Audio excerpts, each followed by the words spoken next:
Hey guys, I'm Advaith. I'm a founding engineer at Azura. We're basically a very abstracted trading platform in crypto. I'm sure you guys have heard of things like Coinbase or Robinhood.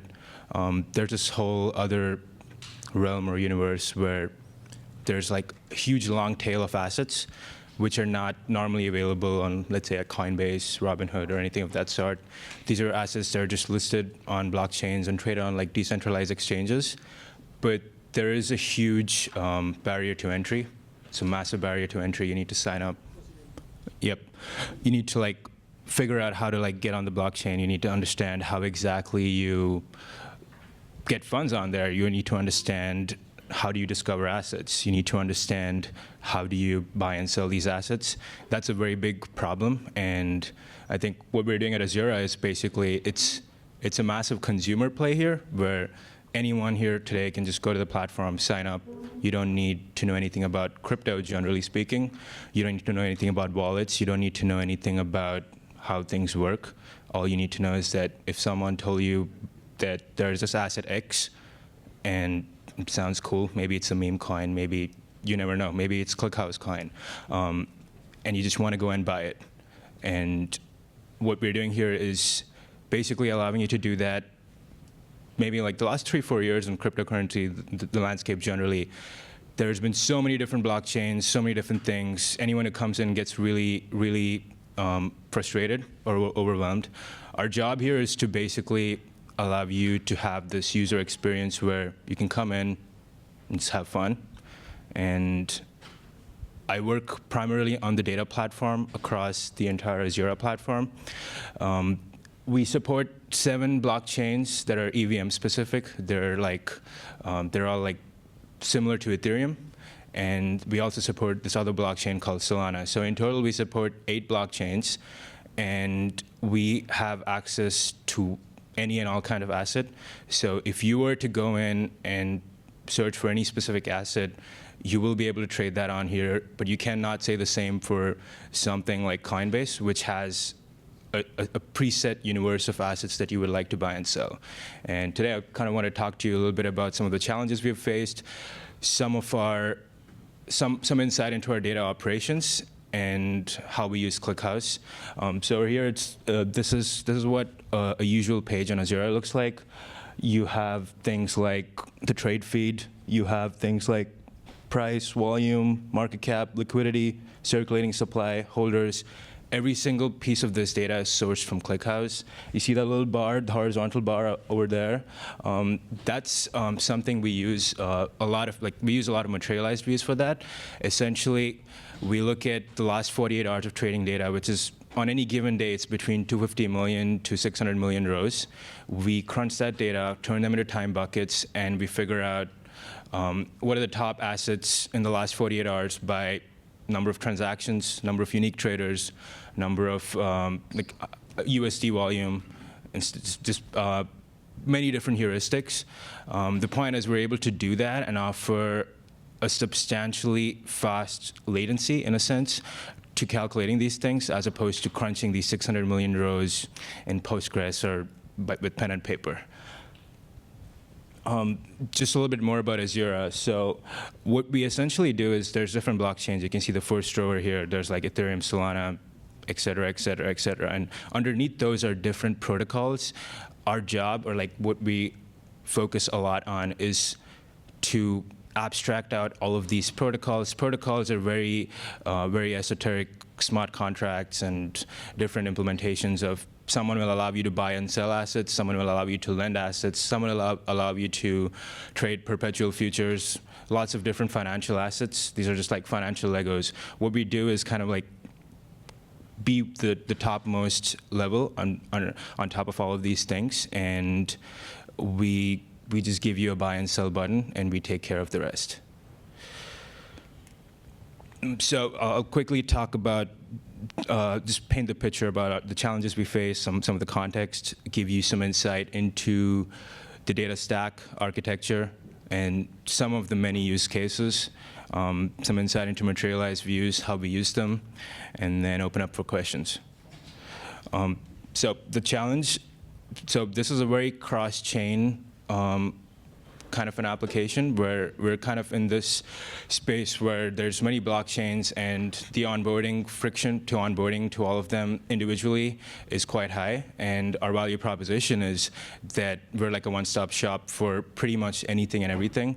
And we've picked 7 or 8 of the biggest blockchains so far.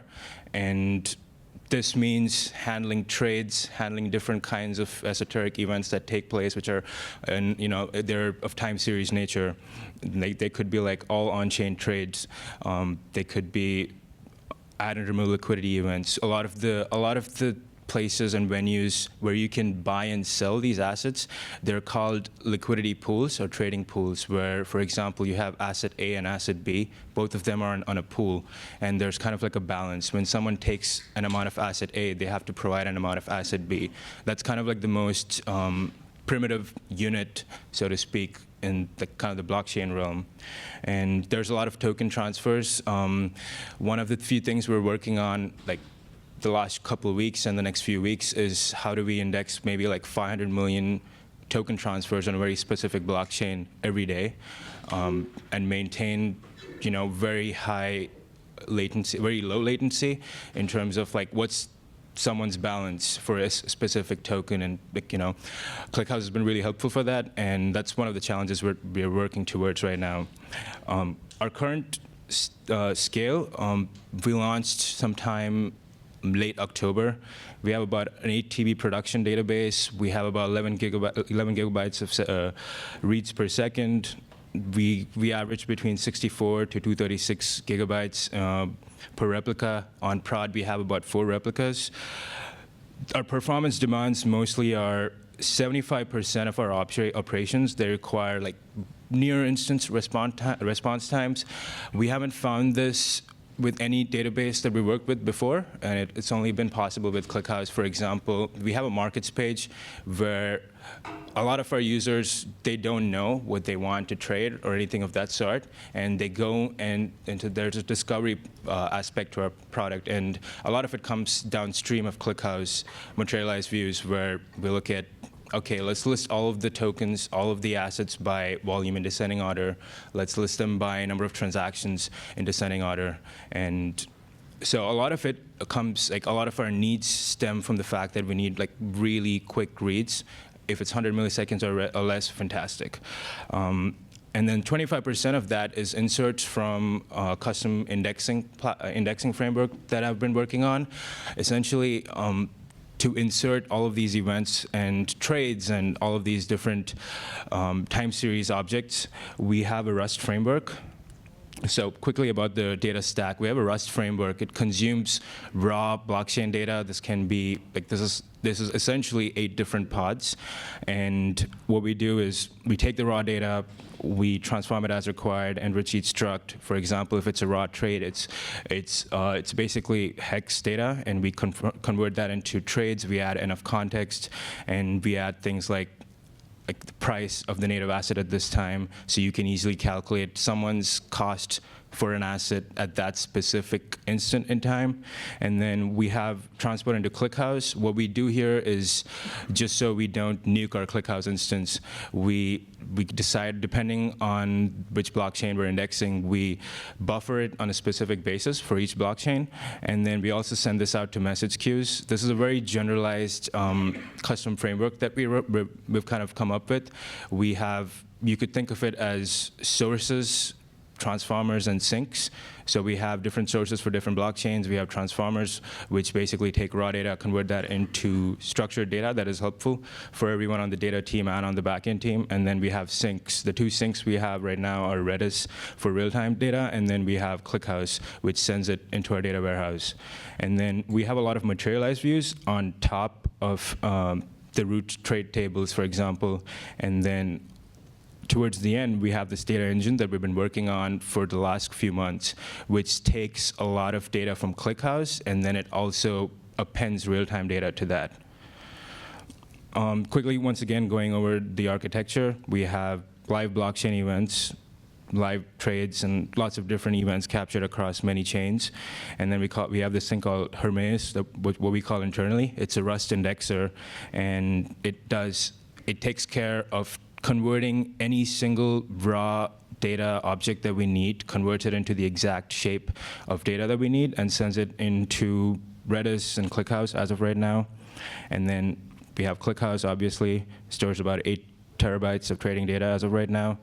And then we have the data engine, which is, it's kind of like a custom database where we do a lot of like in-memory time bucketing, and we have a REST server and a WebSocket server on top of that. And the front end and parts of the back end consume this. So we kind of break things down into different aspects. So sometimes we just need some data in Redis because that's as close as we can get to supporting hundreds of thousands of assets, sometimes millions of assets, and having the latest state for that asset.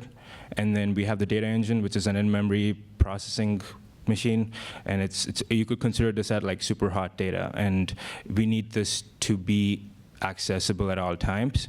We bootstrap data onto the data engine from ClickHouse materialized views, which is the data engine needs about 48 hours of data.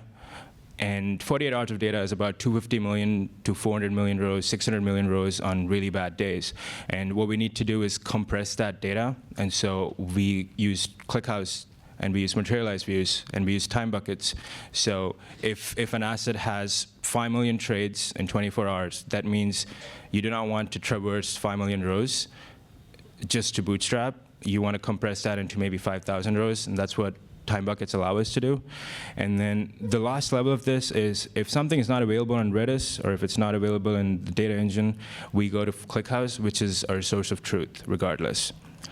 Some of our use cases for ClickHouse, they're like performance charts. All of the charts on our platform are sourced from ClickHouse. So it goes from our indexing platform, it goes into the trades table, inserts into the trade table, trigger different levels of time frames for open, high, low, and close. That's how you build candlestick charts. And then we have bridging and auto execution.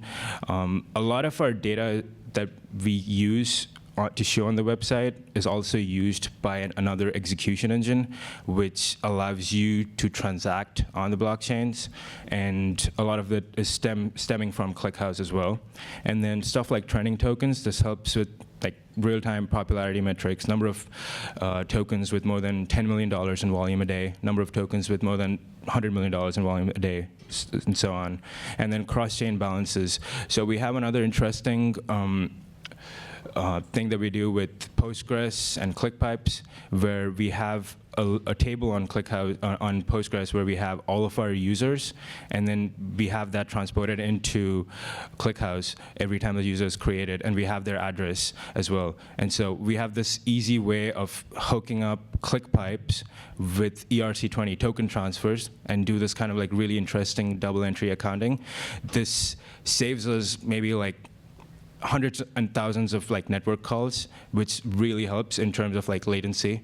And so it's like it's a mix of using ClickPipes to pull some data from Postgres, put it in ClickHouse, write a materialized view that joins some of these ERC20 token transfers, and maintain this like double entry accounting ledger. And so like in maybe like 50 or 100 milliseconds, you're able to pull someone's balances across maybe like 7 or 8 blockchains very easily. Another use case, like I mentioned, the data engine is, it's kind of like a market data server where you want statistics, you want 24-hour price, you want 24-hour price change, you want 24-hour volume, 24-hour volume change, number of unique traders in 24 hours, you want number of buys and sells in like so many different time frames. And so to be able to bootstrap this container, you don't want to read 48 hours of data one by one. That's very inefficient. What we do is we already have a bunch of materialized views for like trending tokens and for OHLC candlesticks and stuff like that. What we do is we read the materialized views instead, and then we maintain these time buckets in memory. So we use 30-second time buckets as of right now. That translates into roughly 5,760 buckets. You could call those 5,760 rows per token. And usually our operations on this data engine take about maybe like 100 microseconds tops on average, which saves a lot of latency. And that's kind of the game we're playing with competitors or adjacent products and stuff like that. And this, we have maybe 4 of these containers, and then we put this behind a proxy. And going back into bootstrapping this 48 hours of data. The reason I mentioned 48 hours is because when you want something, you want to see 24-hour volume, but you also want to see 24-hour volume change, and which is why you need the extra 24 hours of data.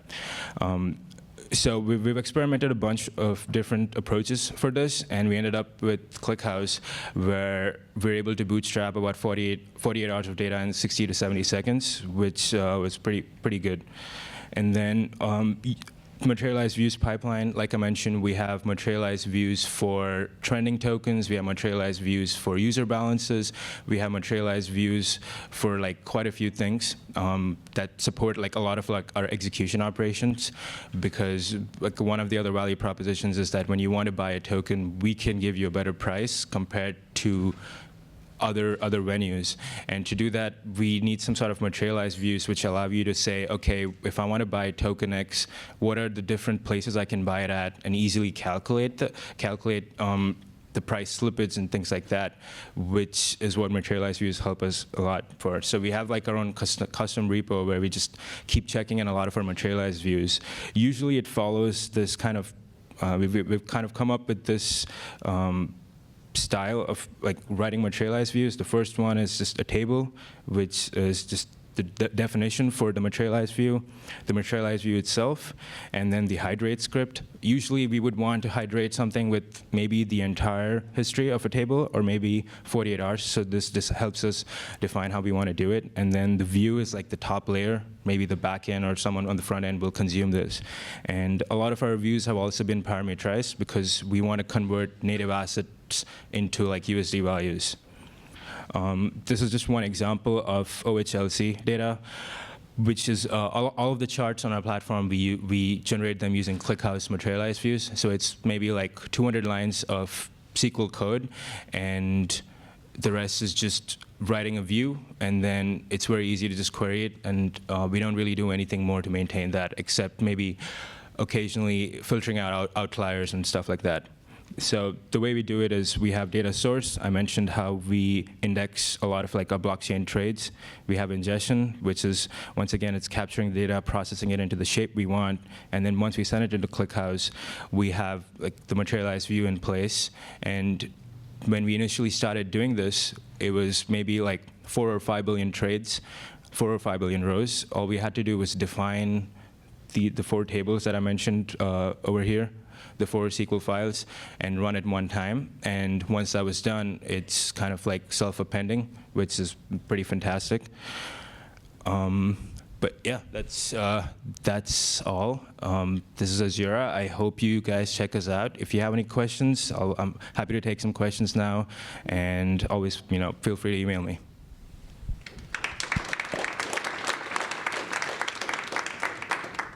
Hi, I was wondering, how are you getting like the on-chain data? Yeah, we run our own blockchain nodes. We have like a huge DevOps operation. These are mostly like, they're like Go containers, so we run them. There's usually WebSocket endpoints, and there's HTTP RPC specifications.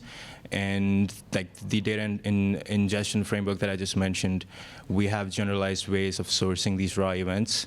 And yeah. Does that answer your question? So it's all like through like JSON or WebSockets, not like the yeah, usually, yeah.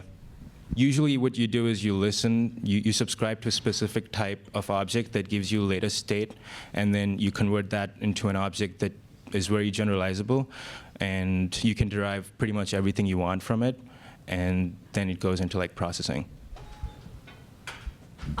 Wonderful presentation. I'm Bingbing Lee. I work in traditional fintech. Last project we did option trading platform. So looking at your presentation, it resonated a lot from what we've been working on. And I work in product design aspect. I was wondering, so Azura is essentially a platform for traders, right? Did you like initially target a specific like type of trader that needs to sort of take advantage of this optimized trading tool, or did you were you like doing user research and discovered the problem in the space? I'm quite new to the crypto trading, and I understand the smart contract, the different protocol, that kind of aspect. I was just wondering, like, how do you approach a problem in the space? Yeah, that makes sense. I feel like you break this down into three things. There's one aspect where there's people who know what they want to buy, but the thing is there's so many different venues, and so one day they'll want to buy token A, one day they want to buy a different token, one day they'll want to buy a different token, and the problem with that is there's so much fragmentation, and like what we're building now is there's 7 different blockchains and like tons of different venues where you can just come onto one platform and just have access to all these assets. There's a second aspect, which is some users, they don't know as much, and so this is kind of like their segue into getting more into crypto, because like I think over the last 2 or 3 years there's been some pretty interesting consumer breakthroughs, like the infrastructure breakthroughs as well, which enable like consumer applications like ours to be built. And like we're very confidently able to say things like, you can sign up today and you will not be spending all night Googling, how do I do this or how do I do that? Because we handle a lot of that for you, and we abstract that out for you. And like you mentioned, options trading, there are different options trading protocols, and maybe one day they'll be on the roadmap for us to integrate.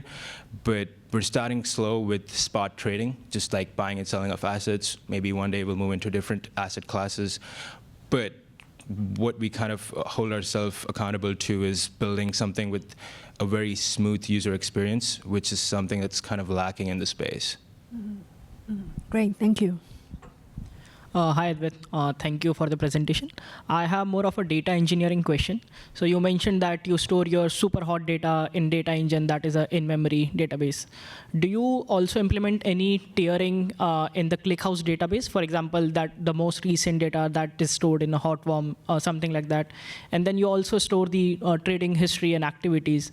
So let's say you have an activity database which is almost a year back. Do you discard it? How do you manage the data life cycle?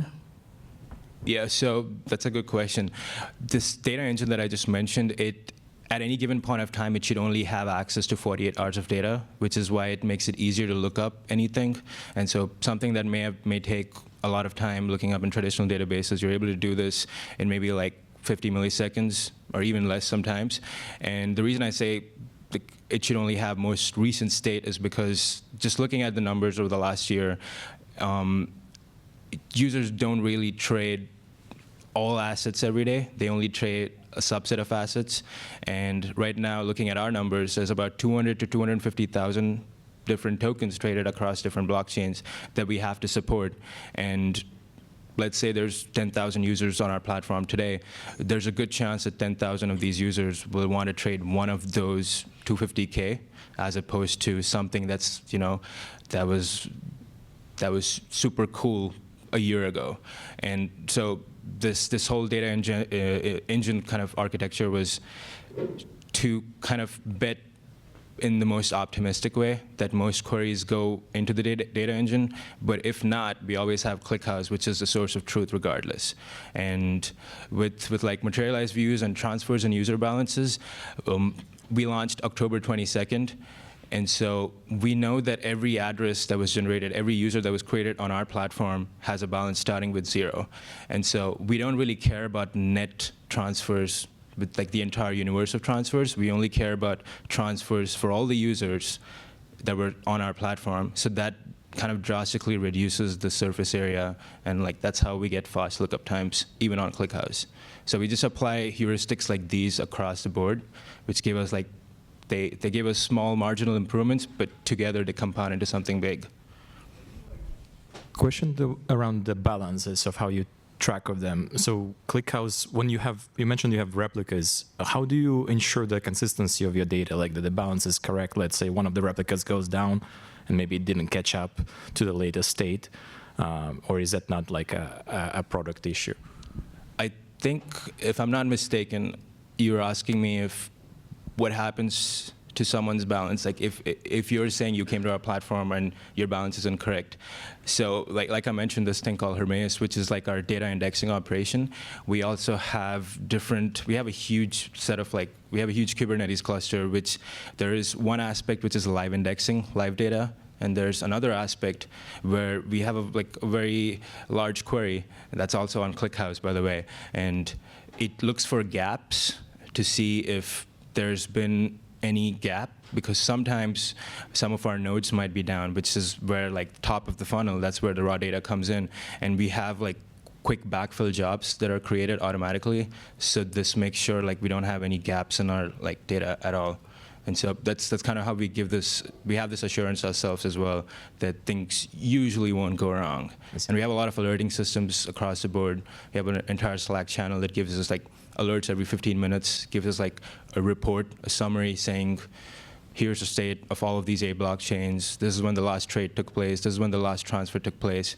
So on blockchains where there's maybe 2,000 trades per second, if there hasn't been a trade in 10 seconds or 20 seconds, that's grounds for someone to go and look into it.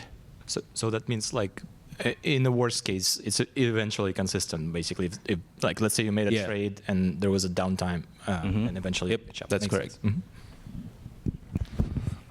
Thanks for the presentation, and I have a question about the direction of it. So, would one of the goal be building up a community like a DAO platform or a Web3 platform for this specific project right here? I think that's a question for further down the line. Right now, we're just focused on building the best product and just being really, really good at it. That's it. There is possibilities, but nothing that I can answer right now. Okay, confidential. Thanks. I think you mentioned something about smooth user experience, and you are a cross-chain platform, so I was wondering if you could shed some light on the secret sauce to maybe how you are trading one asset on one chain, and then what somebody wants to trade for, maybe arbitrage the same asset on another chain. They might not have the same liquidity, and they want to arbitrage the difference, and how you're ensuring I guess a smooth user experience there and execution time. Yeah, so I didn't go into it more here, but I think today's conversation was more so about how part of our data stack is architected and how different pieces of the puzzle come together. But there is a very robust execution system as well. It's built in Rust. A lot of our assurances, we build a lot of our critical aspects of code in Rust. And then obviously part of the sauce is ClickHouse. It's a fantastic product, fantastic database, and I think with things like cross-chain balances, it becomes more of an atomic operation if you want to make multiple hops. And so what ideally maybe you would want to do is make sure that if there's 3 legs to a trade, it's all or nothing, and it's not one leg of the trade was completed and hey, we're sorry, we can't complete it. What we try to do is we make sure you can complete the entire loop or nothing. And then with respect to smooth user experience, we have a lot of embedded wallets, which is why if you guys have heard of MetaMask or a bunch of these Chrome extensions, you won't have to do any of that. You'll just have to click a button, which is great UX in my opinion. And then I think, yeah, those are a few things. It's thinking about this from a Web 2 or a traditional products perspective, and building everything along those lines and abstracting out all of the hurdles or friction points, and that's kind of what made all of this work together. Thank you. Let's give another round of applause for Advaith. That was great.